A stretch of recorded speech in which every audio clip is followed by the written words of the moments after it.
2022 DTM season left an impression, especially through one driver. And the 2022 DTM Championship title is going to go to Sheldon van der Linde. Oh man, I don't even know what to say. I have 1,000 things running through my mind right now, and just flashing back to when I was a kid. I honestly believed that I could be there one day.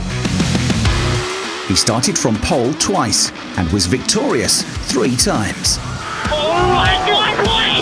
My family gave me the opportunity to do this, and I have no words. I can just say thank you so much to everyone that believed in me. The South African was by far the most consistent driver, and therefore the rightful champion. I think the key was just being consistent. We showed also now in Hockenheim both races being on the podium when it really mattered at the end. But up until October the 9th, up until the title decider, it was a long and difficult road.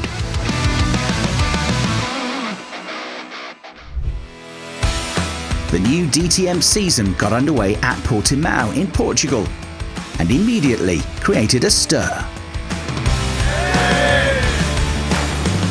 Portimao as a prelude was incredible, incredibly beautiful, incredibly challenging on the Formula One circuit. Incredible also because with Porsche there were now 6 permanent brands on the start line. And incredible because this man celebrated his comeback, René Rast, the 3-time DTM champion. But it wasn't him who took the first pole position of the season. Somebody else stepped into the limelight. Mirko Bortolotti secured a brilliant pole position, a first for him and also a first for Lamborghini in the history of the DTM.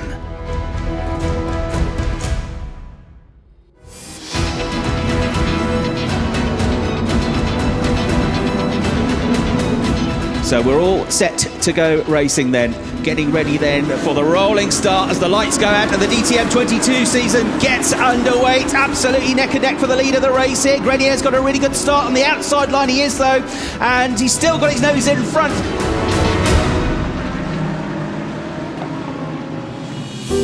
Bortolotti fell back after a safety car phase, but he fought hard and reached the podium. 3rd place behind Stolz, and the first winner of the season, Lukas Auer from Austria. He flashes the lights, it's victory for Lukas Auer and Team Winward in the opening round. Was a cool race. I had an advantage with Mirko. I think he had some failure or something at the restart, but after that I had a good car and I could drive it home, so very pleased with that. The second race day also saw some excitement, partially because of an unprecedented starting grid with 5 drivers from 5 different brands at the front. After a strong start, pole sitter Nico Müller put in a fantastic performance. The Swiss driver dominated the race. The reward? The 2019 and 2020 vice champion celebrated his 11th DTM win. We are back, Nico, we are back. Well done, great race, great pace. But the biggest scorer of the weekend was undoubtedly Mirko Bortolotti. Just like on day 1, he achieved another 3rd place finish and therefore left the Algarve coast as the championship leader.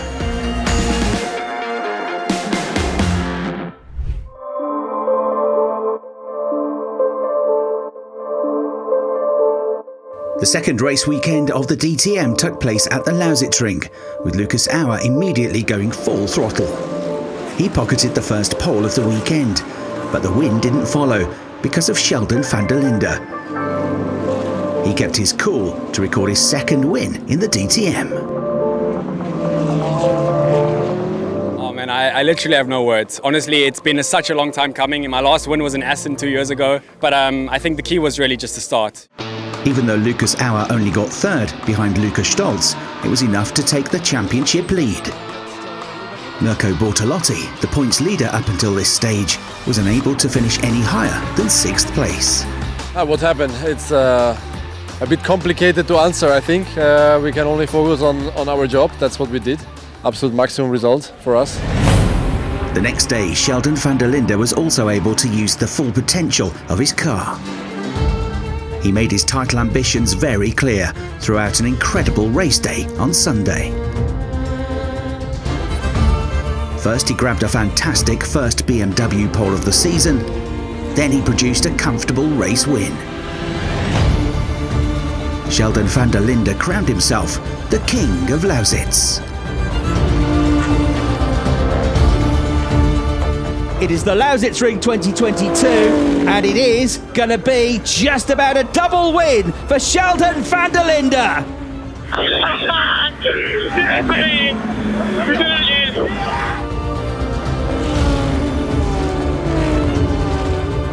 Before this, I had one DTM win in the last 2 years, and now I've got 2 in 1 weekend, so that's by far the best weekend I've ever had. With Mirko Bortolotti only 6th and Lucas Auer back in 8th, Sheldon van der Linde left Lausitz as the championship leader, and with an impressive 15-point advantage.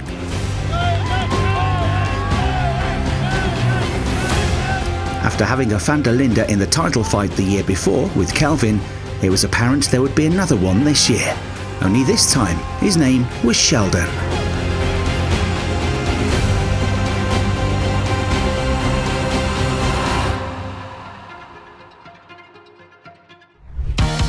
It was the first time that DTM had competed in Imola. Expectations were high, especially for Mirko Bortolotti. But very quickly it became clear that his home race wasn't going to be easy for Lamborghini or Ferrari. Instead, triumph went the way of René Rast. With temperatures exceeding 30 degrees Celsius, he kept a cool head. First he grabbed pole, and later on, the victory. Yes! That was a fantastic job, René. Feels good to be back up on the podium. Sensational. After a year-long break, after 587 days, Rast was once again standing on top of a DTM podium. Yeah, amazing feeling, obviously. Before the season, I really didn't expect it, to fight for wins or podiums. But obviously, very happy. We had a perfect day with pole position and the race win, so maximum points. Quite unbelievable, I have to say.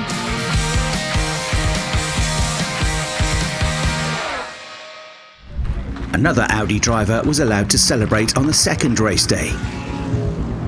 While René Rast retired early due to tyre damage, Riccardo Feller enjoyed success. After starting the race from pole, the 22-year-old managed to get through the most critical race moment, the restart. After the triumph of Rast on Saturday, it was the second race win in Imola for Audi Team Abt Sportsline. Our race was quite tough, to be honest, but it feels quite good now to stand here. So, would be nice if there's more to come like this. Sheldon van der Linde extended his lead in the championship after 2 unspectacular races. With 80 points, the BMW driver was 12 clear of Mirko Bortolotti, after the Italian was only able to secure a single point, finishing in 10th.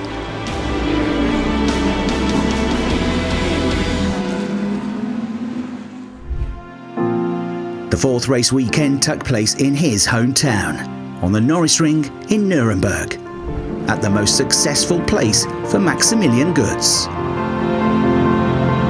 I've been coming here since I was 8 years old, as often as I could, together with my father. As a fan, I was hunting for autographs. I admired Bernd Schneider and Klaus Ludwig, and then winning the title here in 2021, it could hardly get any better.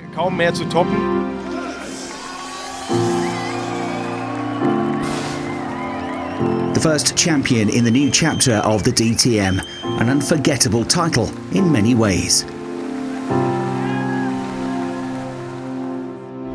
8 months after the finale of the DTM 2021 in the same place, the question was this: who would go into the 8-week summer break as half-time champion? We throw the lights to the top of the gantry as we get ready to rock and roll and race. DTM here at the Norris Ring. Already some drivers champing at the bit, trying to anticipate the lights as we go green. A good start from Kelvin van der Linde. He covered off that inside line pretty nicely. Frank Pereira's trying to have a go, and so too is Arjun Maini all the way around the outside. Arjun Maini then a big bold move right from the start, and Arjun Maini and Frank Pereira make contact, and Arjun Maini has got around, and then there is a stack and queue of cars that all get involved. It's something of a domino effect then. Out of 27 cars on the starting grid, 7 had to retire early. Among them, the championship leader, Sheldon van der Linde.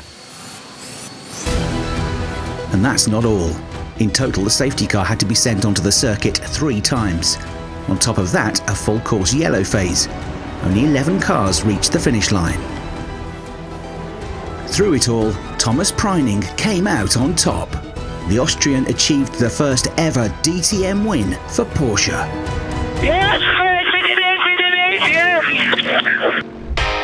Just one day later, there was another first, as Felipe Fraga took his maiden DTM victory, and this on his 27th birthday. He will see the checkered flag within sight. Felipe Fraga wins DTM at the Norris Ring. You're a race winner in DTM, mate. Yes, man. Finally. Second was Mirko Bortolotti, enough to ensure that he was the driver who collected the most points over the first 4 race weekends. He held a 9-point advantage over Sheldon van der Linde.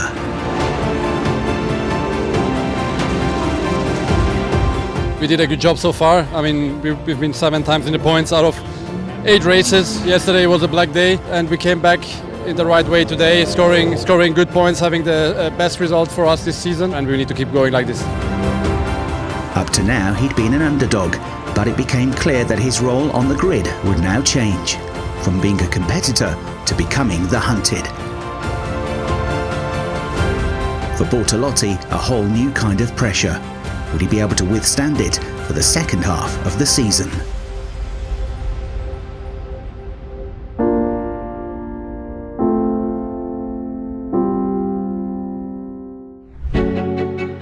After a break of 8 weeks, the second half of the season started in the Eifel. And what does everyone know about the Eifel? That she's unpredictable. The fog persisted for hours, a real test of patience. But the waiting would eventually be paid off with real drama. This came courtesy of the championship leader, who was responsible for the most crucial act of the race. Fighting for the lead with Fraga, Bortolotti lost control on lap 29. Bortolotti has a big look at the inside contact, and Fraga is sent into a spin. Bortolotti spins, and Sheldon van der Linde has got the lead of the race from 3rd place. He whips past. They're stranded on the track, lighting up the tyres. Furious is Felipe Fraga, having to go the wrong way down the track just to try and spin it around. Bortolotti's mistake cost him and Fraga some serious points. It would deal a heavy blow to the Italians' title aspirations. Sheldon van der Linde brought home his 3rd win of the season, with his brother Kelvin taking 2nd place, the South African's first podium of the year. And for the first time, a pair of brothers celebrated a 1-2 finish in the DTM.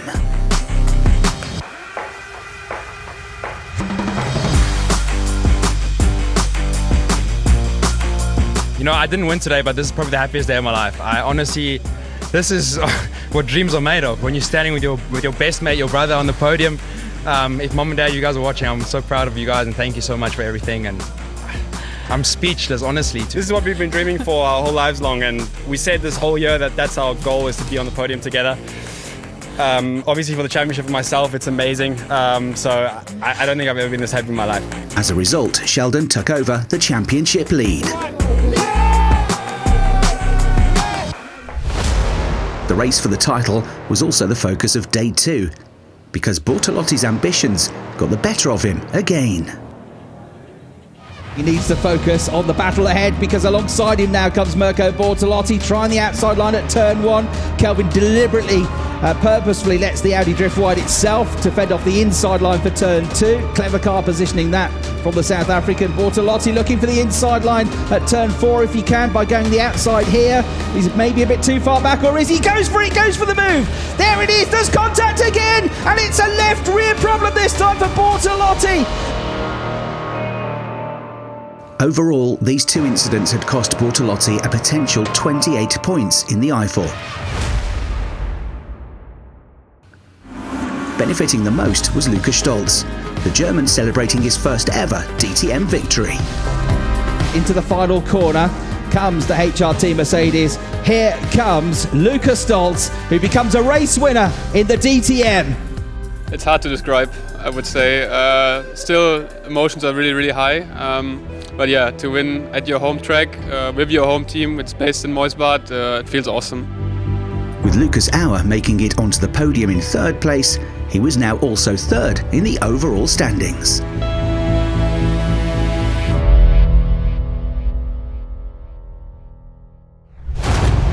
For the following 2 weekends, the DTM raced outside of Germany and returned first to the country where it all began, Belgium. 2 more DTM newcomers stepped into the limelight at Spa. After Norway's Dennis Olsen secured Porsche their first ever DTM pole, he raced superbly to get his first career win. 1 day later, the New Zealander Nick Cassidy achieved his first win aboard the AlphaTauri AF Corsa Ferrari.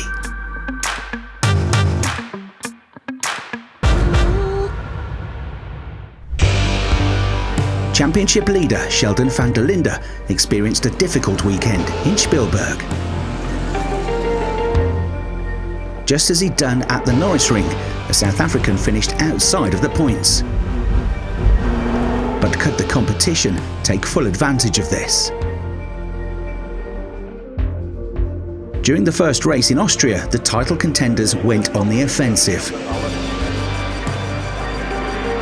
Just like in Spa, Nick Cassidy prevailed again, becoming the first driver after van der Linde to collect 2 wins in the season.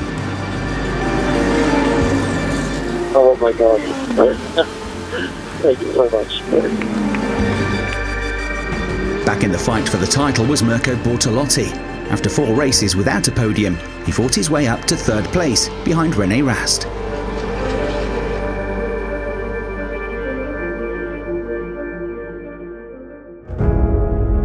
The second round in Steiermark paved the way for an exciting season finale in Hockenheim. Thomas Preining took the 25 points as for the first time an Austrian won a DTM race at the Red Bull Ring.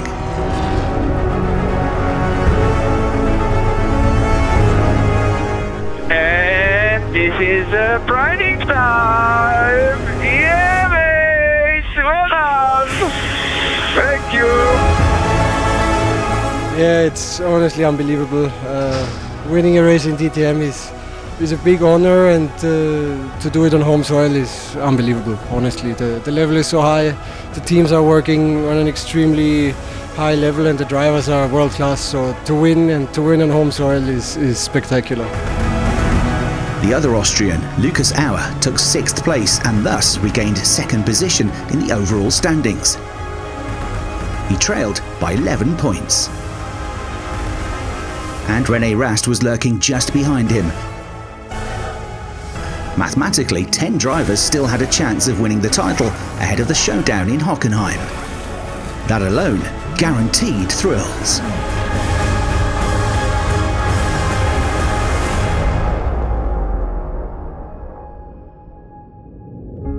On October the 8th, the time had come. The last race weekend was about to start. 5 drivers had realistic hopes for the title. Van der Linde, Auer,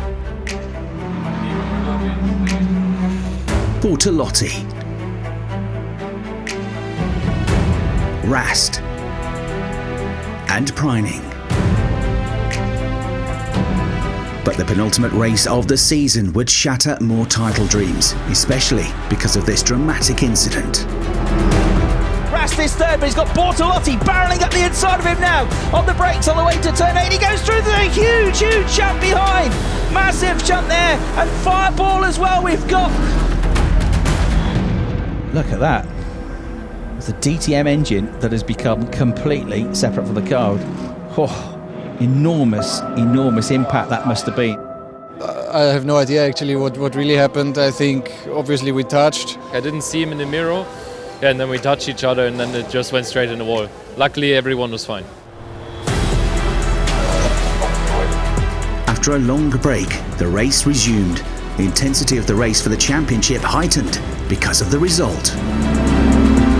What an explosive race it has been here at Hockenheim, and it's Lucas Auer that sees the checkered flag first and wins race 1 of the weekend from Sheldon van der Linde and Marco Wittmann.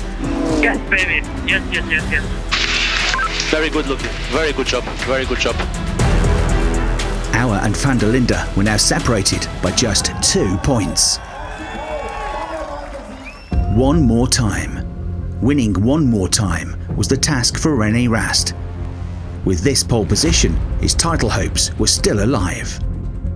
Attacking one more time was the motto for Lucas Auer, especially because he was starting 11th on the grid. And just one more time without mistakes was Sheldon van der Linde's goal. Who would win the 2022 title? We wait for the lights to go out for one final time this season then as they roll towards the start, and the race gets underway with René Rast then charging towards the first corner. Clement Schmidt going with him, and Marco Wittmann around the outside of everybody to get the lead of the race from 4th on the grid. Rast regained the lead, but then made this mistake. Finishing any higher than 2nd behind Wittmann was no longer possible. Not enough for the title. Lucas Auer came 7th in the race, 2nd overall. And so 3rd place for Sheldon van der Linde was enough for the big victory. But 3rd place and the 2022 DTM Championship title is going to go to Sheldon van der Linde. Are we champions or not, mate? You haven't replied. Yes, you are the champion. P3. With one win, Rast 2, you are P3. You are DTM champion. Yes, baby. Oh my God, we did it.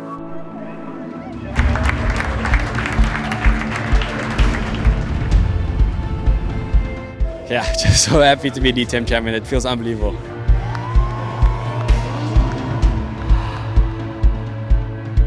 I'm so proud of him.